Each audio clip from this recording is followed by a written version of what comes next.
started, and here we go. All right, Mark, you're on.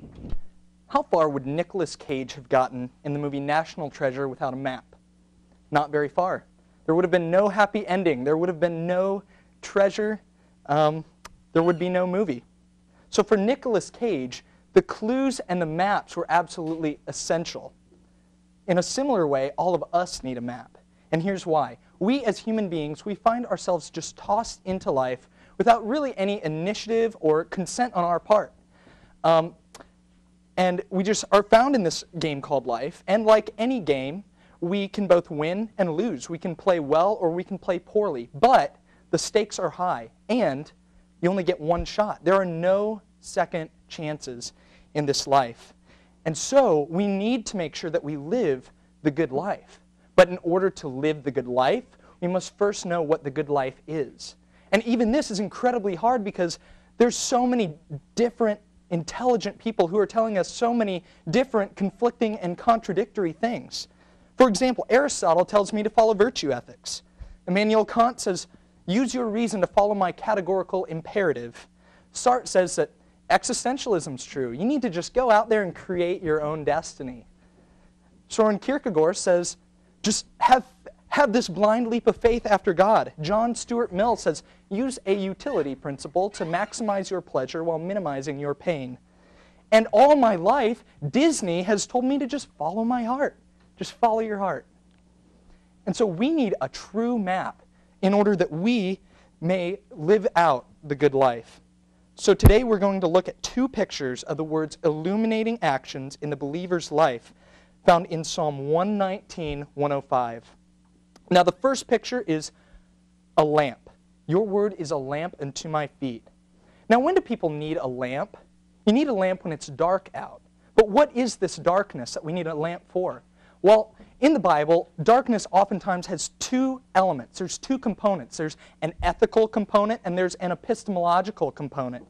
That is, darkness is evil and darkness is deceitful, both. And darkness is all over the place. This whole world we're in is full of darkness. And not only the world, but also ourselves. And there's just one path in this life that leads to life. And we're told that this path is narrow and that there are few who find it. Proverbs 14:12 says, there's a way that seems right unto man, but its end is the way to death. But how awesome then is the Word of God, that it shows us this path we ought to walk on. See, without the Bible, you are like a blind kid playing laser tag. You've just got no chance of success. And it's not like we're alone in this world either, for we have a supernatural enemy, Satan, who hates us. And he's overwhelmingly more powerful than we are. He's overwhelmingly more intelligent than we are. And he is a master of deceit who loves to cloud us with darkness and confusion and lead us astray. He's got the whole world under his thumb. John says in his book, 1 John 5:19, that the whole world lies in the power of the evil one. And one of the ways that the Word of God helps us is by being a lamp to help us navigate out of these dark schemes of the devil. It enables us to both walk on the right path and to stay on the right path. Now the second picture is a light. Word of God is a lamp unto our feet and a light unto our path. See, if we want to live the good life, we need to live for the glory of God, because that's what we were created for.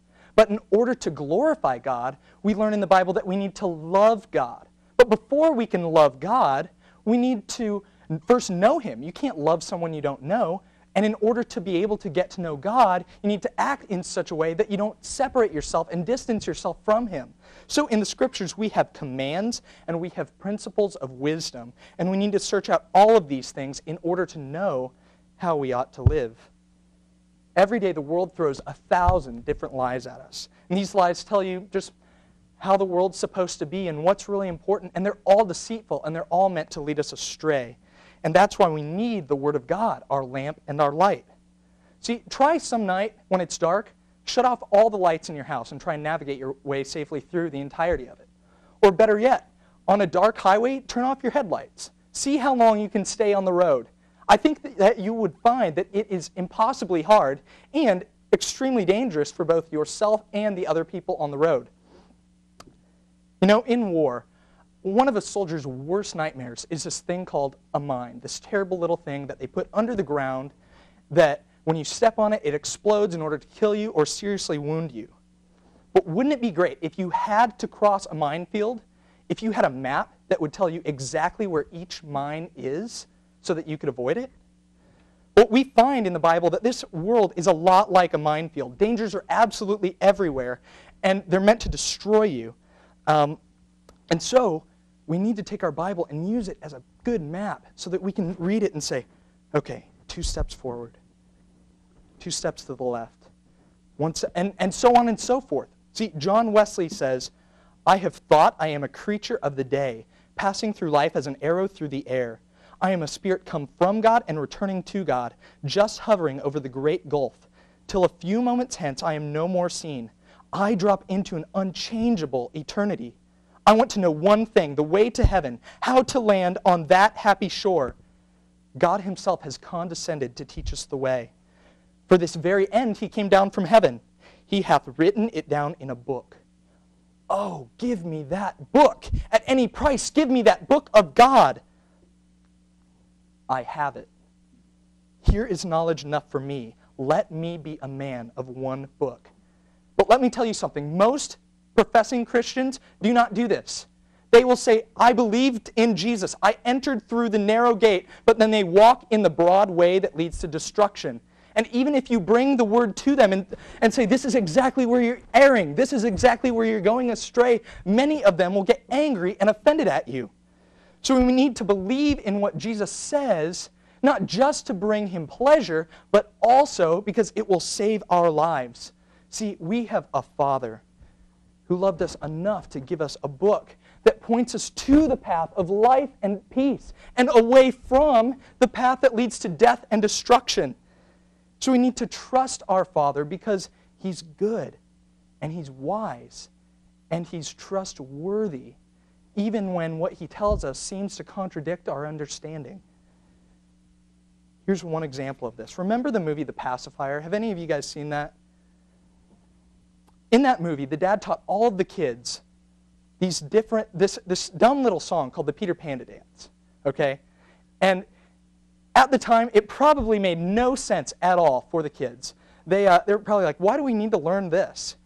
But later on in the movie, we find that it actually enables Vin Diesel to safely navigate an underground booby-trapped chamber to get a top-secret military computer chip and save his life. Now, what would have happened if the kid said, no, that's stupid, we're not going to learn that? He would have walked right into the middle and been killed by the booby traps.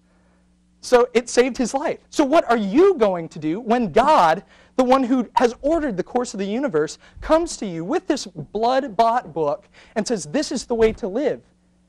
When something stupid like that contradicts your understanding, what are you going to do? Because if you just walk according to your own way, you'll get your eyebrows torched off like the Asian ninja lady in the movie, or worse. And so when God comes to me and says, Mark, I want you to learn the Peter Panda dance, I'm going to say, when you're feeling low, lower than the floor, and you feel like you ain't got a chance, bum, bum, bum.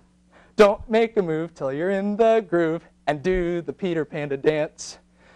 Hop 3 times like a kangaroo, sidestep twice just like the crabs do. Quick like a turtle, lie on your back, roll on the log till you can't roll like a log till you can't run no more. I'm forgetting the song, but it's still good. Hop up quick like there ain't no floor. Hold your breath and step to the left. And that's the Peter Panda dance. Safely on the other side, just like Vin Diesel. Now, in conclusion,